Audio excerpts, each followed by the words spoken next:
Hello, everyone, and welcome to day 3 of the Island Finance Forum 2023. Thanks so much for joining this session. My name is Audrey Joachim, and I'm the Director of Business Development at Island Innovation, and I'm currently based in the Guadeloupe Islands. I'm very happy to presenting this session today, Bridging the Digital Divide, the role of technology in the success of ESG. It's currently 8 a.m., 8:30 a.m. in Guadeloupe, 12:30 in London, and 10:30 in Sydney. ESG issues have increasingly become high priority matters for leaders across industries. The impact of digital technology is visible in transforming and improving business processes, and ESG is no exception. Today, we'll discuss climate trends, tech trends, and how technology can help organizations go deeper, act faster, and provide transparency. Before we begin, you should see on your screen appear a poll. Please let us know where you are connecting from. As I can see already, we have a few people from Haiti, Cabo Verde, Mauritius, and that's always so exciting to see so many diversity. New York, Paris, France, bonjour, French Polynesia. I invited you to also tell us which sector you are, the industry you belong to. And I invite you also to use the chat function on the menu to tell your comments. And also, please make sure that you're using the chat, the Q&A function to ask your question to Zia, the speaker of today, and we'll make sure to address them as possible. I can wait to see the other. We'll have the results of the poll. So I see today 21% from Europe, 41% from the Caribbean, 10% from Africa, 15% from North America. We have a few people from Asia, 8%. Lots of you, 72% are from the private sector. We have also second 10% from the NGO. And most of you are in the finance, energy industry, finance actually. 20% of you are in the finance industry, management consulting, energy, waste, and circular economy also, so that's great. Well, welcome again. I would like to introduce you today to our invitee and speaker, Zia Patton, digital leader, partner at PwC Trinidad and Tobago. Hi, Zia, how are you today? Hello, Audrey, I'm doing great. Well, let's jump into the topic. Can you tell us about yourself, Zia, what you do at PwC? And yeah, I would know to know. I think everyone wants to know who you are and what you do. Sure. So Zia Patton, I'm as you said, partner here at PwC. 26 years, so what I call a PwC lifer. So I lead the digital services practice across the Caribbean, and I'm based specifically in Trinidad and Tobago. I also lead consulting practice here, so broad services across strategy, straight through implementation, supporting public and private sectors, really just sort of develop the Caribbean and just enhance countries and companies throughout my entire career. That's great. So tell me, why is it important to have someone like you in the company? How do you help these companies to build an ESG strategy and incorporate a tech perspective in that mission? Yeah.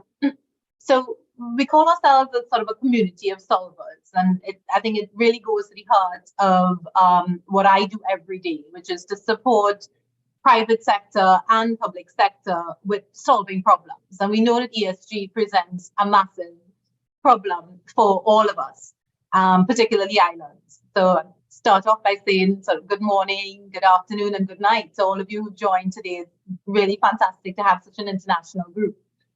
And here at PwC, and specifically the role that I play as digital lead, is really driving home the importance of technology in achieving the outcomes that we need to achieve in ESG. I do have some slides, Audrey. Happy to present those and maybe just share the messages. And then, of course, we could get into questions throughout. Happy to do so. Sure. Okay. Let's go for it and invite everyone to ask their question in the Q&A box. We'll address them, I think, in a dynamic way while you asking. So feel free to express your questions today. So just a brief context setting. We recognize that the topic of sustainability has evolved over time.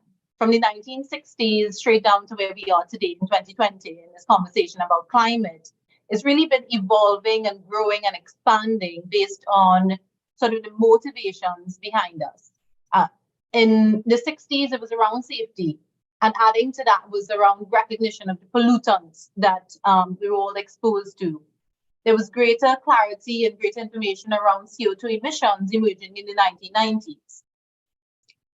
Aspects around social degradation and divide, social divide and polarization came to the fore in the 2000s. And now, of course, as more data is presented to us and the impact of climate, there's even greater focus on climate when we think about sustainability as a whole. And ultimately, what we're all trying to drive is greater value to society and recognizing that there is, in fact, a clear alignment between addressing ESG and sustainability and generating revenue as well.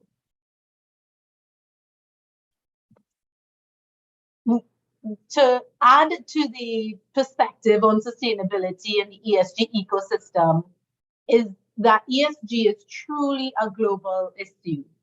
And as we become more and more aligned to how we work to accomplish the global targets that we need to accomplish as we share this planet together, the slide that I'm sharing just gives some brief perspective on recognizing that there are international bodies that are working towards setting standards and frameworks that we can all work within. And of course, those standards are moving towards greater alignment. Many of them have been around for years, and they all have similar requirements, and there is that greater alignment. PwC has been at the fore of driving that alignment to date.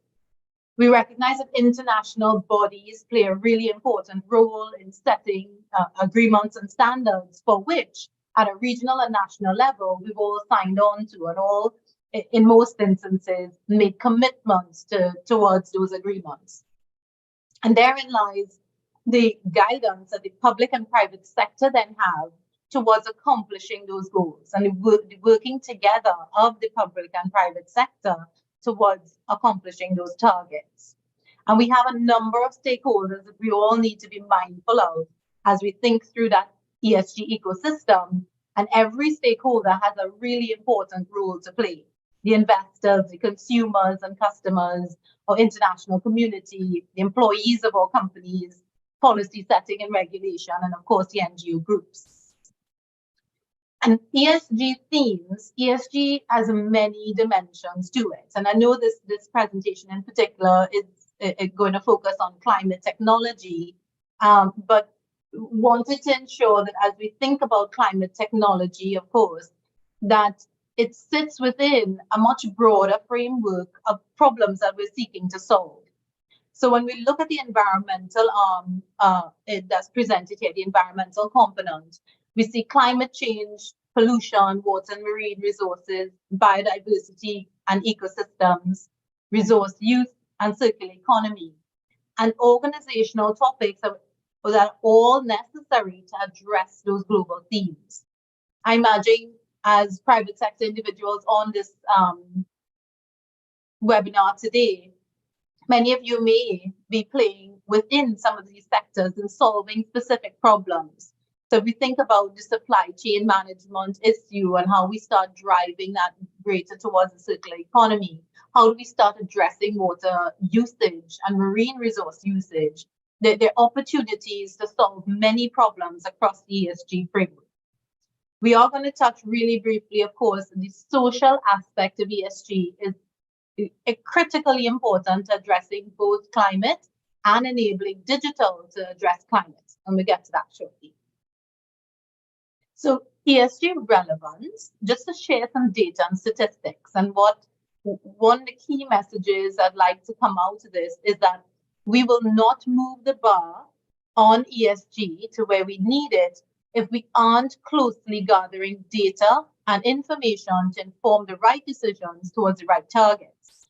And at PwC, we've been conducting surveys over the past few years, and it's always been a part of our business model, but more so around the ESG agenda, appreciating that investors and organizations are reacting and responding in a very tangible way to addressing ESG and sustainability.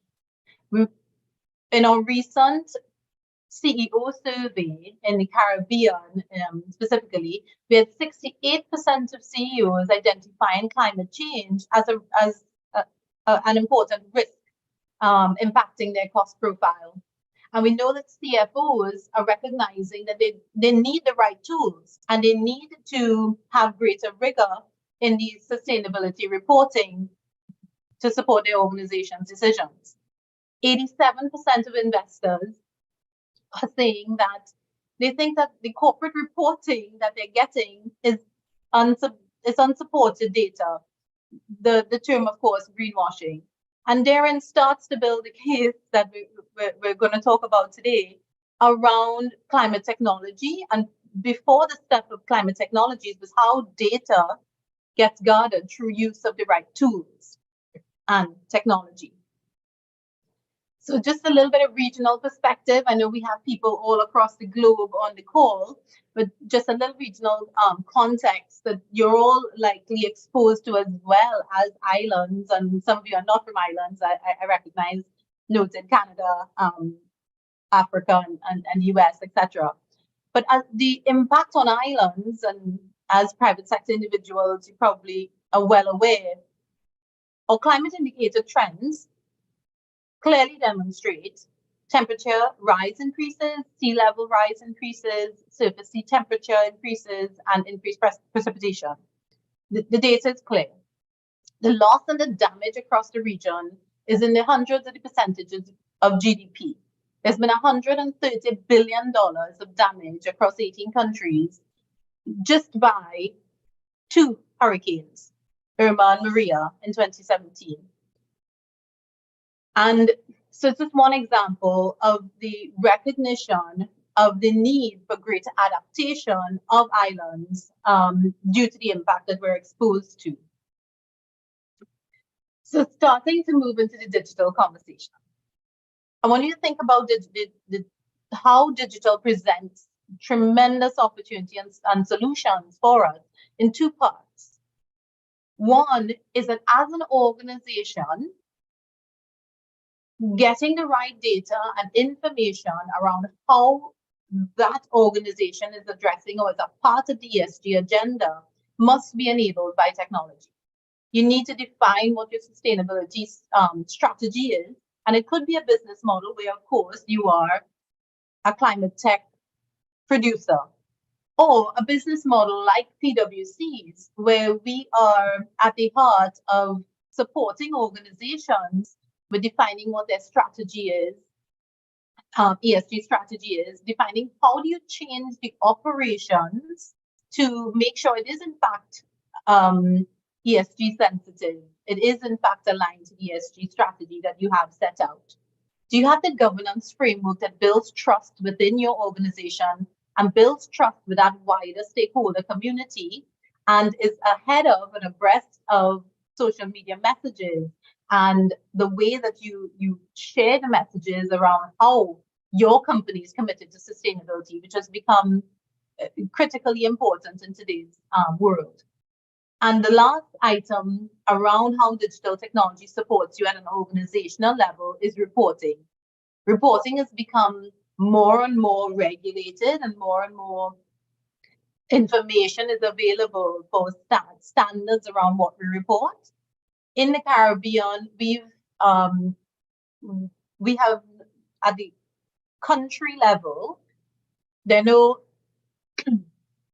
regulations demanding any particular type of reporting. Of course, the ISS is ISSB standards will apply across companies by next year or so. So reporting standards are evolving.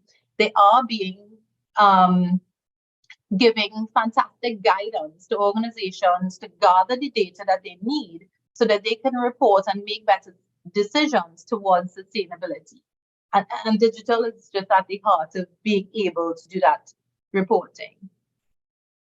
So in our 2022 CEO survey, we asked CEOs around the topic of digital technology investments and what are they prioritizing? What are they prioritizing in the next 12 months? And three things, of course, jumped out: automating processes, upskilling of staff, and deploying technology like cloud and AI and other advanced tech. If you look lower down, you'd note that adopting alternative energy sources, 42%, decarbonizing the company's business model, 16%, and then at the bottom, relocating operations in response to climate change, were all areas that were on the agenda for CEOs when they think about how they're deploying technology to enable the sustainability of their business models. So now on the topic of climate tech specifically. So when we talk about climate tech, we're talking about technologies that are explicitly focused on reducing greenhouse gas emissions. And they could fall into three broad groups. They could directly mitigate or remove emissions. They can help us to adapt to the impacts of climate change, or they can enhance our understanding of the climate. There's been over $260 billion of investments in climate tech between 2018 and 2022. And from quarter one to quarter three of 2022, we noted at least $50 billion of investment. The alignment and capturing the data on the impact that the climate technology is having on the temperature decrease. Of course, a recent PwC survey finds that this level of investment is still lagging. There's the growth in investment, in particular in the last 2021 to 2022, actually declined. And therefore, while there was energy and focus on climate tech from 2018 to 2020, and fantastically so, it's actually been declining. And when our temperature reduction targets have not changed. So that there lies a clear case for a need for greater investment in climate tech and a greater need for alignment of the targets that we're trying to accomplish. And earlier in the presentation, would have spoken to the government policy setting that helps enable that level of investment. That's one aspect of it. And of course, there's investor funds. But we saw earlier that investors are saying, we're not getting enough data, we're not getting substantiated reports sufficiently to make those investments. So there's a lot that needs to happen in that wider ecosystem and working together to really accomplish the targets that we're trying to drive. And for climate technology, investments and outcomes to be achieved. I'm just going to pause really briefly. Are there any questions, Audrey, I need to be mindful of? Yes, there are some that just came up. This is very interesting in what role can AI play in ensuring effective ESG in the Caribbean? It's a fantastic question. We absolutely must embrace AI, and I imagine most of us already have, if not just dabbling with the chat GPT apps. But augmented intelligence or artificial intelligence present just a really valuable tool and technology to help us to scenario plan, to help us to better understand the impact of use of certain investments in climate tech and other digital tools and other types of investments on the climate agenda. So AI and investing in AI in many different ways in enabling climate tech is just, I think, must be on the agenda and will have a really important role to play in how we get to the targets that we're trying to achieve. There's another question here also. Excellent presentation on ESG and digitalization. Thanks so much, Randy. How does PwC appreciate AI, metaverse, and blockchain technologies? You're making these questions are just wonderful questions, because you're getting into really exciting spaces around blockchain, metaverse. So PwC actually, I think a couple of our firms have opened firms in the metaverse, but even more so, we have in fact, metaverse leader, where the metaverse presents a space for us to collaborate and learn. And when we think about generational preferences, we know that Gen Zs are much more inclined to interactive sort of scenarios. Not to generalize significantly, but our data does, through surveys, point to that. And what the metaverse allows for is that increased collaboration through interactions using the metaverse, and it will become a tool that helps us increase our collaboration and to drive, again, to be used in a positive way towards the targets we're trying to set. It can have impacts on, of course, say land usage, right? Because it reduces land usage. It reduces certain burdens on our environment as well. Blockchain, when we think about ESG, blockchain in particular plays such an important role in the G part of it, because building trust is at the core of us achieving the targets we need in ESG and in climate change. When investors trust data, when consumers trust data or trust organizations, we can start moving in the right direction. And blockchain, at the heart of blockchain, of course, is building trust, because it allows us to all have clarity on where data is coming from and how we move that bar. So many different use cases for blockchain. Mm-hmm. So I got really excited. So. Yes. And there was a question from Zach that was asking how does PwC value data, and data can be trust authenticated. So I guess that's, you also almost answered to that. Blockchain can provide that trust and that authentication. Yes, and data, I know for more than a decade now, we've recognized the value of data, and companies and countries are making greater and greater strides towards harnessing the data to get the right messages out of the data, to tell the right stories. And facts, making sure that data is not being manipulated, making sure data is in fact being used in a responsible way, is at the heart of what PwC stands for, right? Building trust. And which is why we played a significant role in driving that alignment of the standards and being one of the advocates for the ISSB standards on reporting, because it is so important that, yes, we gather the data, but we use it right and we get the right insights out of it. Very interesting. Okay, there's two other questions. So I don't know where you are in your presentation, Zia. I have 3 slides. Okay, so we can, I think we have a few minutes additional. There is this question from Sibyl. Are there any SMEs, companies served by PwC and covered in their surveys? Okay, sorry, just going to ask you to repeat that briefly. Are there any SMEs, SME companies served by PwC and covered in their surveys? Okay, yes, absolutely. So small, medium-sized enterprises, we have another, the acronym SME, we use it for subject matter expert as well, but I do appreciate this is a small to medium-sized enterprise question.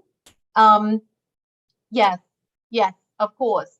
And I would say that the small to medium-sized enterprises are really important, really key to helping to move that bar, because there are so many of them.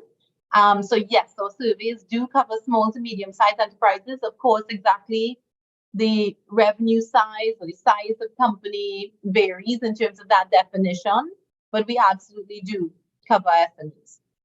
Mm-hmm. Thank you very much, Zia. We have a few questions, but I'll let you finish. We can take 5 minutes to finish the slides you have, and then give 10 more minutes to question they coming along. So would that be okay? Absolutely. Thank you, Audrey. Mm-hmm. Okay, so specifically addressing sort of that reduction in carbon footprint, and previously I would have said that climate tech, of course, can help us with better measurement and data, or they could directly help with the reduction in the carbon footprint. The climate technologies that you're seeing on the slide, just to orient you, so there's on the y-axis, we're talking about the maturity of that technology, like less mature lower down, and of course more mature higher up. Down on the x-axis, you're seeing us understanding the potential for emissions reduction. So how much impact does this particular technology have on reducing carbon emissions, going from low on the left-hand side to high on the right-hand side? And then the size of the bubbles really help you to orient how much investment is there in these technologies. And the sizes are, the key to that size is up at the top. And this is sort of on a global scale. So PwC captured this data globally. And the different energy sectors, the different sectors that we're seeing the climate tech addressing, types of technology are based on the different colors. So you're seeing solar power way up at the top right-hand quadrant. Solar power has been around the most mature climate technology, and it does present massive opportunity for emission reduction. We're seeing across the Caribbean, of course, increased government policy around subsidizing and supporting solar power investments. Similarly, wind power being in that top quadrant. Green hydrogen, more around the middle of being in terms of being mature, and green hydrogen production, again, also in the middle of being in that emissions reduction, because it sort of aligns with the maturity of it. As more investment goes into understanding and appreciating different types of hydrogen production, there's of course blue and green and turquoise, many others. We can see the potential for them to move further to the right-hand side to support with the emissions reductions. We have, of course, food waste technology. How do we address the food waste? The biggest bubble we see there, light duty battery, being very mature, but having some small impact on the actual emissions. Many government policies and country policies are supporting a lot of this climate tech. Investors are mindful of the how they want to align their funds towards supporting these types of technologies and technology advancements. So what organizations who are investing in climate tech and want to be part of a climate tech agenda really just need to ensure that they're supporting their data and information to attract those funds towards deploying climate tech. So I have a few examples of projects and organizations that are enabling digital solutions towards climate issues in the Caribbean. So I have a few Caribbean examples. So, and what this slide in particular, to me, for me, it gives me some relief. Because when we think about the ESG agenda, I don't know if many of you panic, but I panic sometimes, especially when you think about the generations to come and the planet that we're leaving for them. So when we see practical examples of real tangible change, it is incredibly enlightening. So the first project, and I'll probably touch on that the most, is a project that PwC is really proud to be a part of, and we're working with the Caribbean Climate Smart Accelerator to define a very clear roadmap across over 28 territories in the Caribbean and Latin America on how they address adaptation to climate change and mitigation of their impact on CO2 emissions as well. So that project is kicked off and is in train. It's expecting to have the roadmap with very clear appreciation of the private sector investment and collaboration that's needed. So there is stakeholder engagement at the government level and at the private sector level to see how do we drive tangible actions towards addressing the adaptation issues that we have in these islands and territories. So that project really presents an opportunity for us to be very specific in how we address climate change, and not just specific, but it presents opportunity for you, and many of you are in the private sector who are here today, to actively participate and be a part of that change. So you would be seeing some more information coming out in the public forum to attract that private investment in months to come. Three other examples. I'm just going to go briefly to wrap up and then take the other questions. Embracing human-led tech-powered strategy. So PwC adopts a human-led tech-powered strategy, and I think it's a strategy that we need for ESG. At the end of the day, we're all trying to protect our own human lives or current lives and generations to come as we preserve our planet.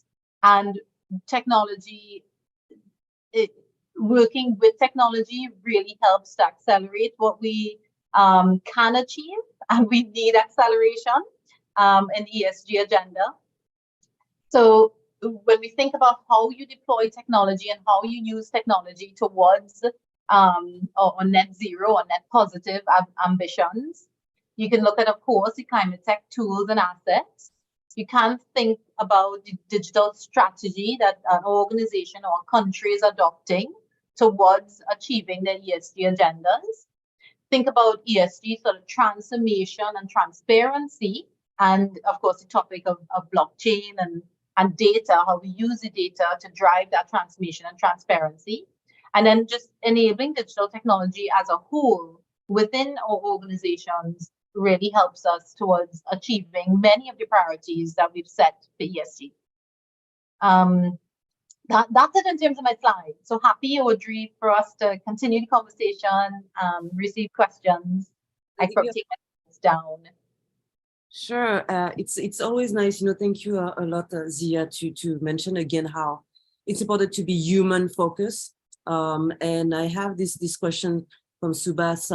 How does PwC support small island developing states in adopting digital technologies to promote ESG practices, given their unique challenges and vulnerabilities? Yeah. We have been for decades supporting our governments and our private sector clients with advancing their digital agendas. Of course, I think it's been well acknowledged. One advantage of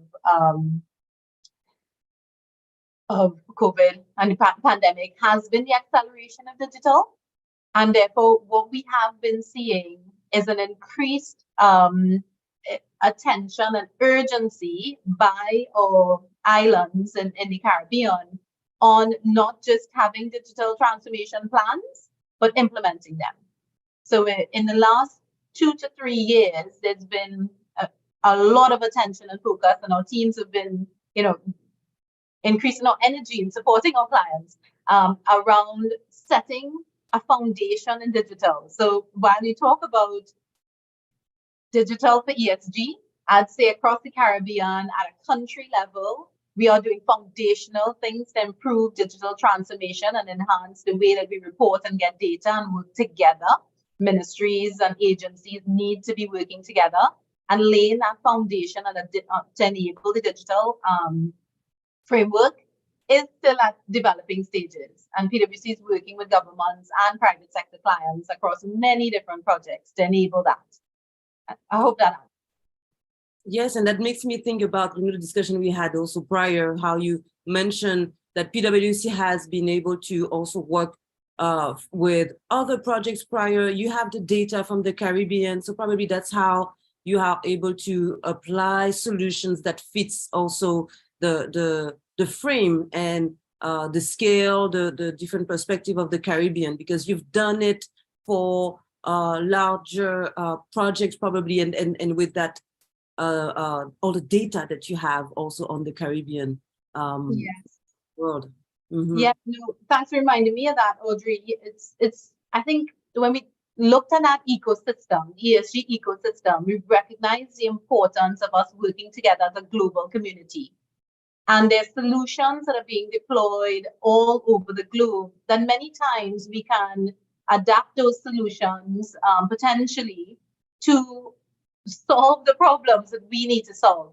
Of course, as a true Caribbean person, I do appreciate very much the nuances that exist for small islands. And therefore, of course, a solution that's worked in the Middle East, for example, is a completely different environment, different size and scale. However, there are valuable learnings across the globe that because we work with a global team, that we take and understand and seek to adapt to ensure that they are in fact applicable and can be used here. And even more proudly, working on innovating solutions here in the Caribbean that we can deploy outside as well. That's really great, very good knowledge. I have a question from Lauren. How can companies balance their digital transformation with other ESG goals, such as reducing their carbon footprint, especially when it comes to the more carbon intensive technology like blockchain and metaverse? Just want to make sure I understand carefully. So you're balancing digital transformation and the transformation that you need to drive to accomplish your company goals. Mm-hmm. And then, of course, you have ESG goals that you're setting as well. How do those align? Yes, I actually had, and I think, Lauren, if you don't mind, I had also this question, which is maybe that's related. What would be maybe the first step you take with a company to implement those strategies? Maybe that's the balance. How do you find the balance? What are the priorities you will start on? Maybe that can drive the question. Yeah, the priorities have to start with some strategy setting. And by strategy setting, you want to know what is it that you're trying to accomplish. So park the technology for a minute. We don't start with technology actually when we're advising clients. Technology and implementing the technology is usually the easiest part. The hardest part is defining exactly what kind of experience you want to drive through technology. And by experience, that experience would be who are the people you want to impact. You want to impact your employees, and of course, you want to impact your consumers or your customers or your citizens. So when you think about the impact you want to have on them, and you define that impact, you set your goal, then you move to how. How do I achieve that impact? How do I create that experience that I want for those stakeholders? Again, the human side of it that we say is always important. Then PwC is working with technology companies and are always staying abreast of latest technologies. So we then think about what are all the options available to us from a technology standpoint that can meet that experience that you want to drive. So it's a matching of the experience you want to drive with the technology that really starts to set those goals. And then there's also, the aspect of sort of change management, getting people on board around using technology, using data. There's so many dimensions to it. It's not exactly easy, but it is with a clear path and strategy, you can accomplish tremendous things. That's great. Well, and last question we have, maybe it's a bit we'll see. I don't know if you can cover all the solutions in this, but there's an interesting question is how ESG can help a company to take measure in the prevention of natural hazard. I think it's very broad here, but do you have any thoughts on that? Sorry, how ESG can help a company to take measure in prevention of the natural hazard? Can we use ESG? Absolutely. So there's an aspect. So PwC services span across audit, as many people would know us, and that's around ESG reporting and reporting standards. We have services across taxation and understanding policy and tax incentives around ESG. And in consulting, which is the area that I'm in, it's around enabling ESG strategy and enabling the reporting that they talk about and enabling that digital transformation drive. A key part of our services, and to answer your question now, it's the risk consulting side of things, is that we do business continuity planning and disaster preparedness planning around peeling back and understanding how a particular country or company might be impacted by disaster, and then how resilient are you? What do you need to put in place to improve that resilience as well? So yes, that is a part of the services that we deliver and are delivering for our clients. Well, thank you very much, Zia, for this very interesting session today. I think it's the right time for us to close it. Thank you again for being there today and the knowledge that you have given us. I'm sorry for all the questions that has left, but I think it's time, and feel free to shoot an email to Zia and the PwC team. They're here to also answer your questions. We are again, thank you for joining us today. I'll give you a few heads up on what is up next in the agenda today. So you have, I had in mind, I just lost, oh my God, this is the final day. So we have in an hour, a quantitative framework for doubling the energy efficiency by 2030 at 10 a.m. New York time and 3 p.m. London time. Then later in the day, you have digital innovation and fintech for climate action at 4 p.m. New York time and 9 p.m. London time. And the closing session, because it's the last day of the Finance Forum, at 6 p.m. New York time and 12 p.m. London time. We have been really happy to welcome you in the session today. You can follow us on Instagram at Island Innovation, LinkedIn, Facebook. You will have all the information of our network and the next event. I'd like to thank PwC for hosting that session today. And Zia, do you have a final word for our audience? Final word is thank you so much for joining today, and thank you for being part of this community as we drive the change that we need to drive. And PwC is here to help. So thank you very much. Thank you, Audrey. Thank you. Thank you, everyone. And see you soon on our platforms. Thank you.